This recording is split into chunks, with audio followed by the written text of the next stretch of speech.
Estamos ahora con el doctor Mario Baudry, con quien justamente vamos a hablar de la causa por el fallecimiento de Diego Maradona. ¿Qué tal, Mario? ¿Cómo estás? Gracias por invitarme. ¿En qué situación está hoy la causa por la muerte de Diego?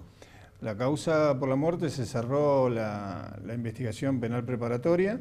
Sí. Hace 10 días atrás. Ninguna de las partes habían solicitado, dos partes, el de Kosachov y de Charlie Díaz, el psicólogo, solicitaron la ampliación de la pericia y la desistieron, con lo cual hoy estaría en condiciones de salir el auto de elevación a juicio y ahí ver a quienes imputan de los 8 médicos que hay, entre médicos y enfermeros, ¿no? Todo el sistema de salud.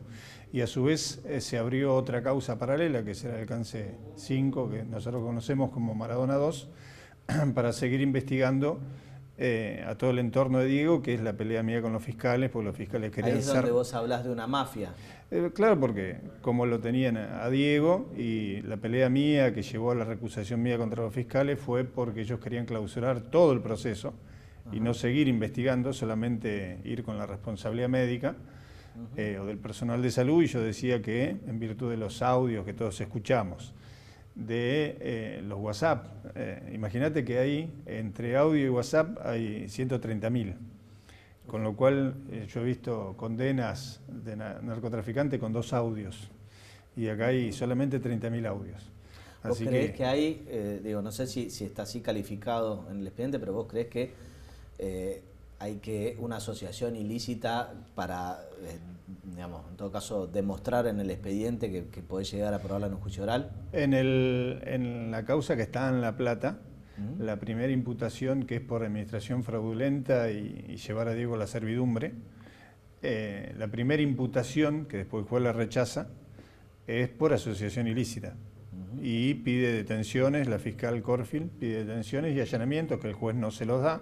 Sí. Después, en una segunda vez, va por administración fraudulenta y circunvención de incapaces, tampoco se los da el juez. Pide la detención también y pide allanamiento, no se lo da, y ahora los citó a indagatoria que comenzarían mañana por varios delitos, ¿no? ¿Qué delitos? O sea, mañana la indagatoria de Morla es por circunvención de incapaces, adulteración de documento público. Ajá. Porque el famoso contrato ese que firmó donde Diego ese 17 de agosto, donde le cede la escritura dice que se firmó en Capital, pero en el expediente está probado que Diego nunca salió de Bransen y que la escribana fue a Bransen, y cuando ella declaró dice que fue a sacarse una foto con Diego y era su escribana hacía 4 años. Con lo cual a Diego lo había visto muchas veces, y uno de los hijos que estaba ahí ese día vio cuando Diego firmó las actas esas en Bransen. O sea que hay una adulteración de documento importante, ¿no? Que sí, claro. Calculó que fue lo último que le sacaron, que fue su nombre y su imagen.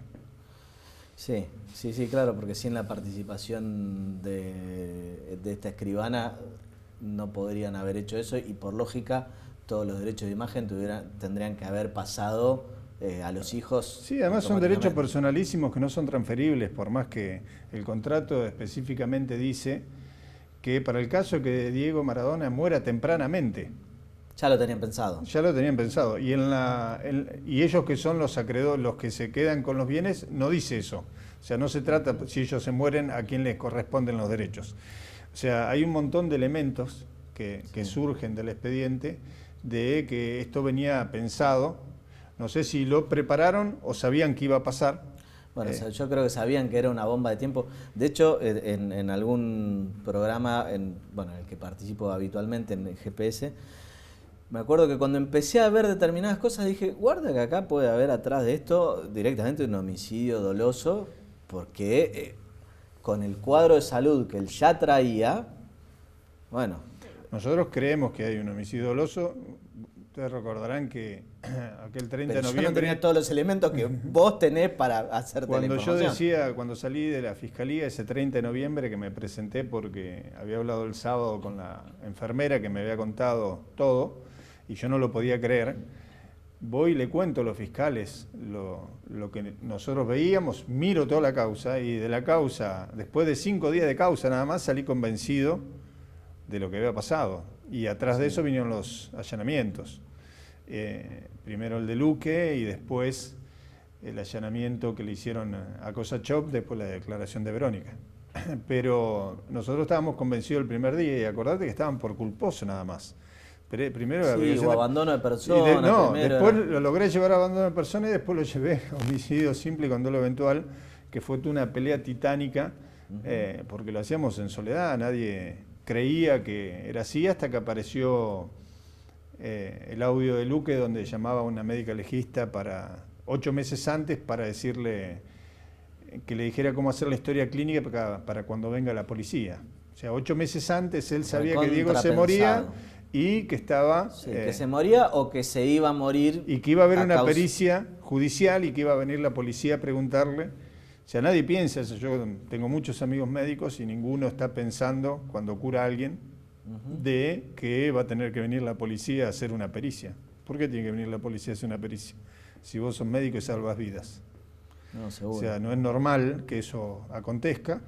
Entonces, a través de varios elementos se aplicó, yo creo, a diferencia de los fiscales, que si uno siguiera investigando un poquito más, terminaríamos en un homicidio agravado y con cadena perpetua, ¿no? Con respecto a las pruebas de ADN, ¿estamos en condiciones de hacerla o es como pasó con lo de la droga que no teníamos los reactivos? No.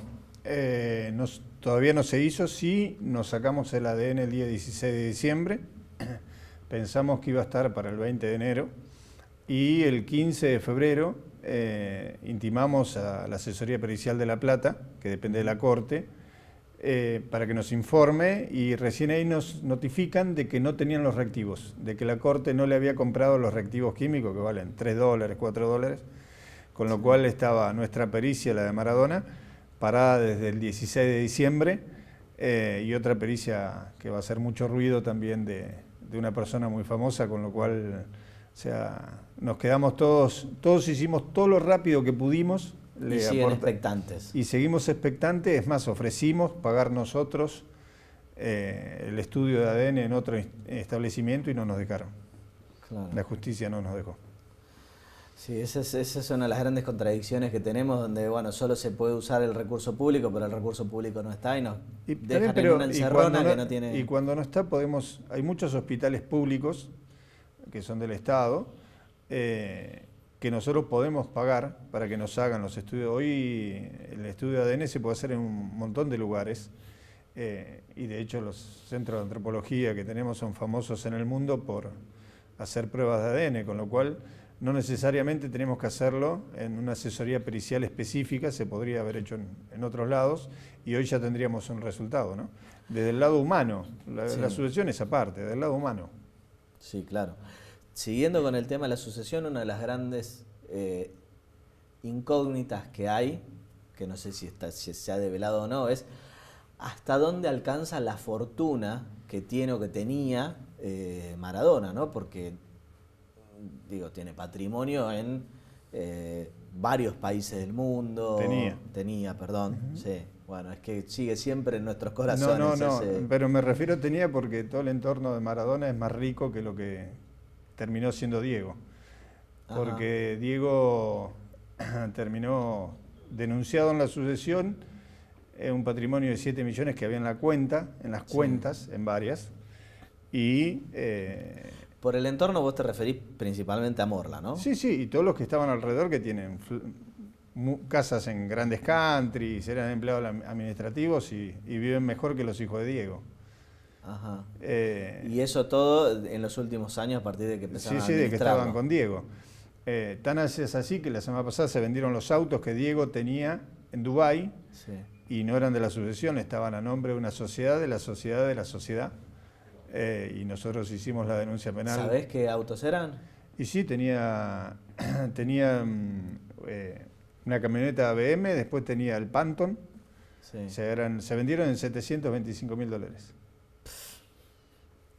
Así que eran autos importantes, ¿no? Él tenía Ferrari. Carísimo. Y es más, nosotros ¿cómo nos enteramos? Porque cuando sale la publicación de los autos con la foto de Diego. Claro. Diego Sí, adentro además, del auto con Rocío adentro del auto. claro, que además siendo el auto de Diego probablemente se vende pagaba más más, caro del claro. valor de mercado porque fue el Se de él. pagaban en 2.700.000 RAIs, que son la moneda de Dubái, eran $725.000. Claro. ¿Y los contratos en China por la imagen de él? Supuestamente no hay nada, pero si vos vas a China ves que todo se vende. Para que te des una idea, lo declarado en la sucesión, el Nápoles, las camisetas que vendió, los partidos que hizo y todo, Stefano Cesi, que es uno de los que se apropió conjuntamente con la empresa Sadvika de la imagen de Diego, el Nápoles solamente le pagó a este Stefano Cesi declarado 20.000 euros. Y facturaron esa noche creo que 7 millones de euros. O sea, hay un montón de cosas que cuando uno las mira y las ve, no cierra, ¿no? Por ejemplo, la serie de Diego, sí, para la primera temporada se le pagó a la productora $12.500.000. Sí. La segunda temporada está presupuestado $28 millones. Ajá. Y la tercera temporada está presupuestado $40 millones. Y Diego supuestamente cobró 1. Y el contrato que hay en la sucesión es una fotocopia, y cuando sí, miramos, superponemos la firma de Diego, hecho por un perito del estudio, ¿no?, de Diego con la firma que está en el contrato, no es la de Diego. Ahora, esto es una burla, obviamente, no solo a los herederos, sino hasta a la inteligencia de la justicia, ¿no? La justicia, porque si un juez no puede permitir, está la fotocopia y nunca aparece el original. O sea, esto es práctica. O sea, un juez lo tiene que intimar o dar de baja el contrato. Porque cuando aparezca el original y se perite, se cae. Sí, claro. Y cuando se pidan los oficios al exterior para ver a cuánto se firmó el contrato por la serie de Maradona, no va a decir $1 millón. Va a decir todo lo que yo te estoy contando. Claro, claro. Es que además, justamente, los terceros no tienen ganas de ser cómplices de este tipo de maniobras estafatorias. Y empresas grandes como Amazon no van a ser cómplices. No, seguro que no. No, porque ellos cumplieron con las pautas internacionales, que es lo que ellos pagan por series y por un montón de los contratos. Ellos son contratos tipos, y lo hacen con un montón de productoras. El problema está entre la productora y Diego, que yo creo que la productora a Diego le pagó lo real. Sí.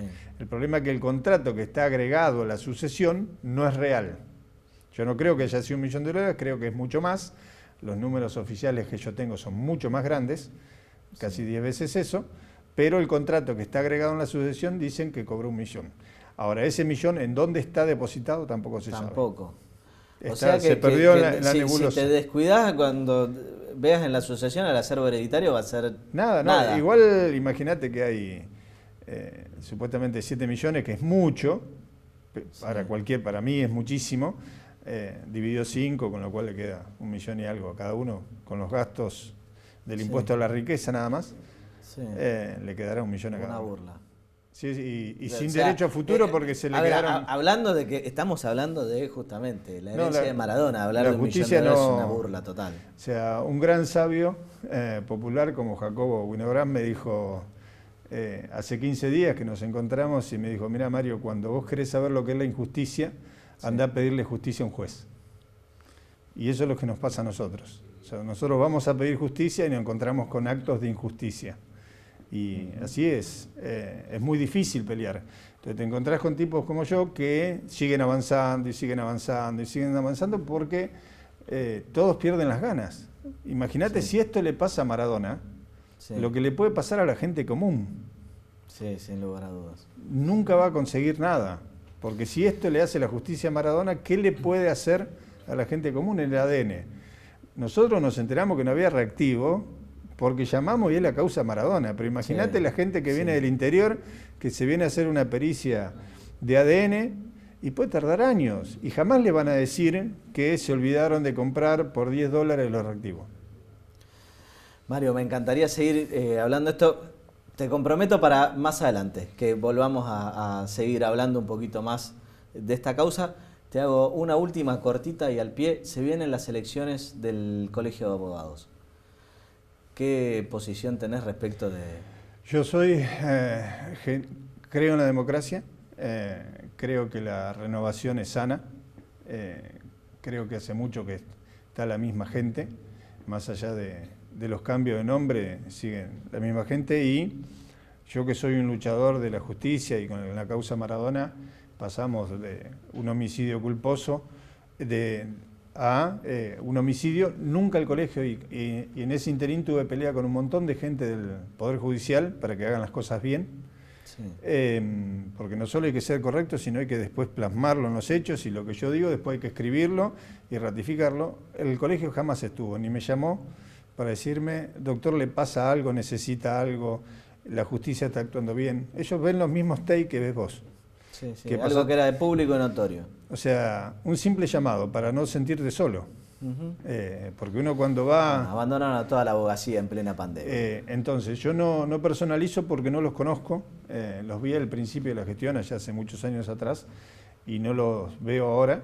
Pero en lo personal nunca, y tanto como yo, como un montón de colegas que tienen causas difíciles en Argentina, uno ve cómo los agreden, los atacan, por todos lados, porque las campañas de prensa están contra los abogados cuando hay muchos intereses económicos atrás, sí. Y el colegio nunca está. O sea, yo por ahí no estoy tan en el día a día del colegio, pero sí en lo que es el ejercicio de la profesión, y ojalá venga una gestión que por lo menos tenga algún organismo que se dedique a defender a los abogados, ¿no? En toda esta maraña de estructura vas a hacer un trámite. Formalmente existe, es la Comisión de Defensa del Abogado, pasa que no funciona.